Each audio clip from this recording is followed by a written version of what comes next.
that await you.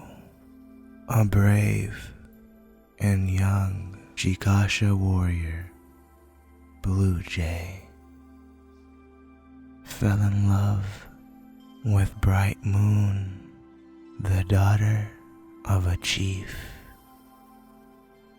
The chief did not like the young man, so he created a price for the bride that he was sure Blue Jay could not pay. "Bring me the hide of the white deer," said the chief.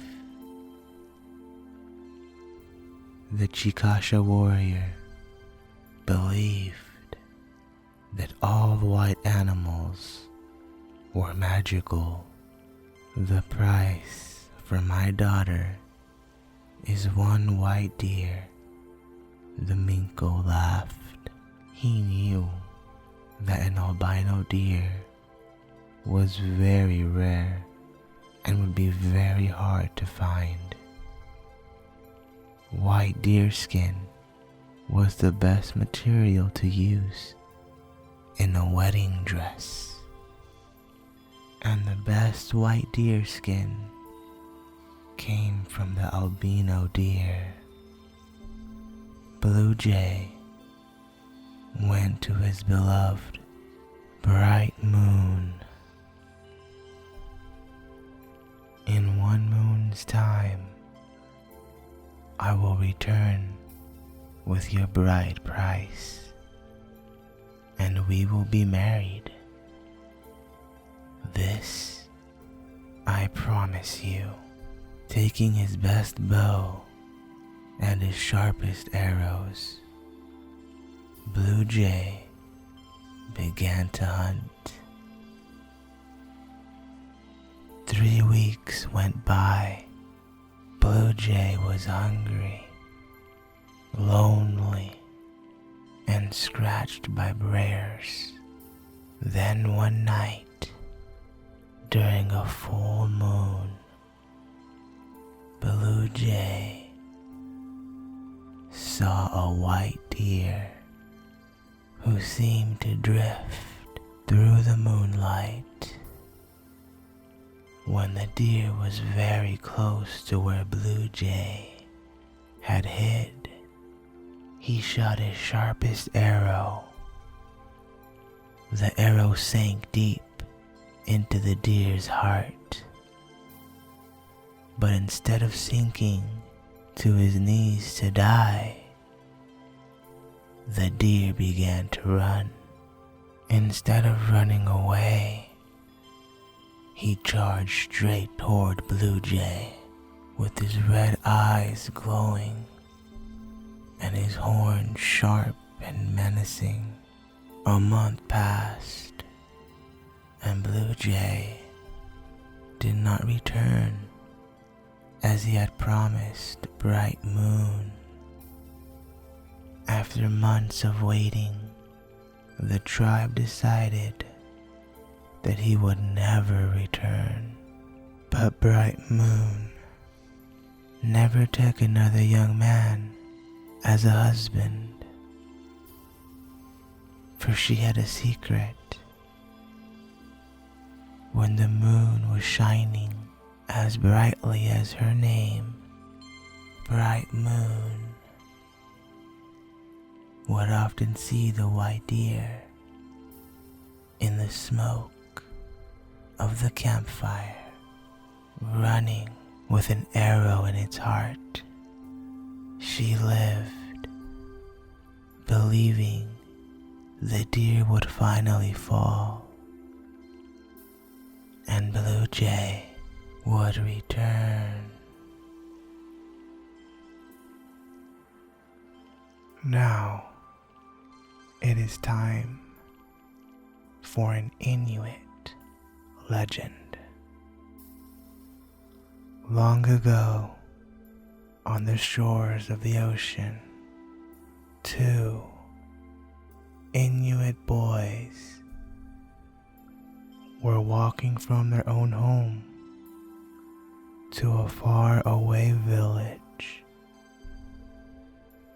while they were going along, a terrible storm overtook them, and they had to hold each other by the hand to keep from falling. Pretty soon, the wind rose so high and the snow fell so fast. They felt that they could go no further. In despair, they clung to each other, blinded by the snow, when a tremendous gust of wind suddenly caught them and blew them against the side of a little snow house. How glad they were to find shelter. Inside the house was an old woman living all alone. She was very kind and invited them to sit down and rest. Then she gave them something to eat and told them that she was going out. "Do not look after me to see what I am doing," she said, "or you will be sorry."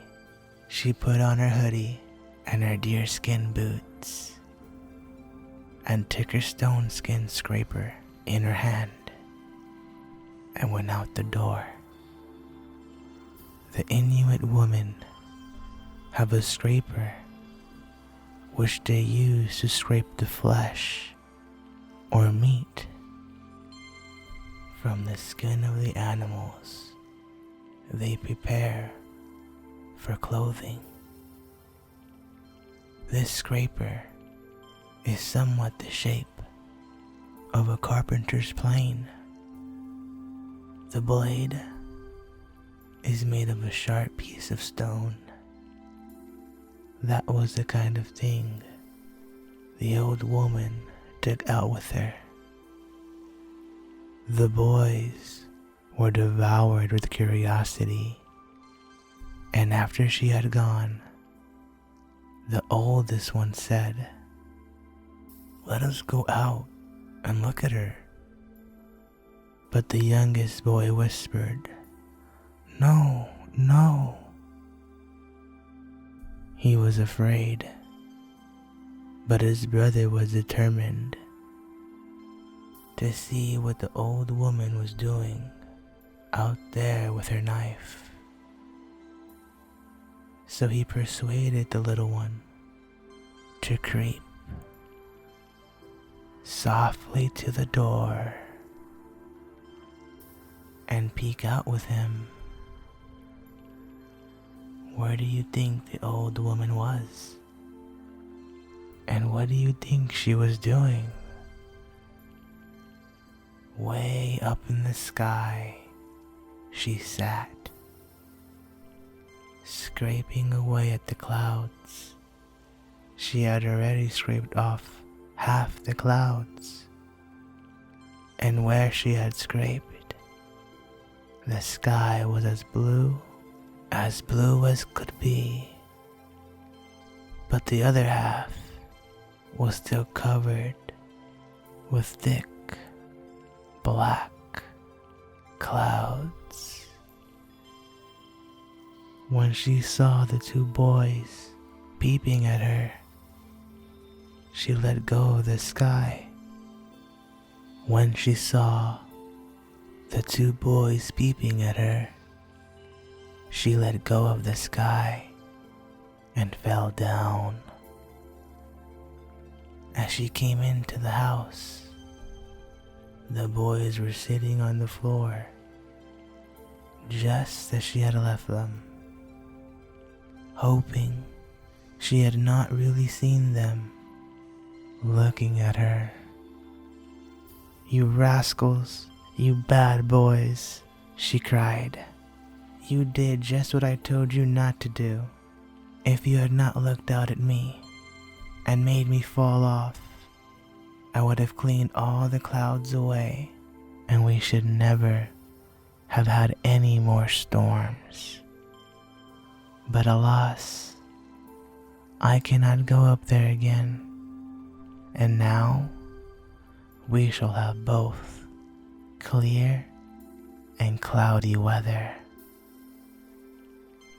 Ever since then, it has been sometimes clear and sometimes stormy, because the old woman had only had time to clear off one half of the sky. And if you've made it this far, like, comment, and subscribe. Until next time, Chimers.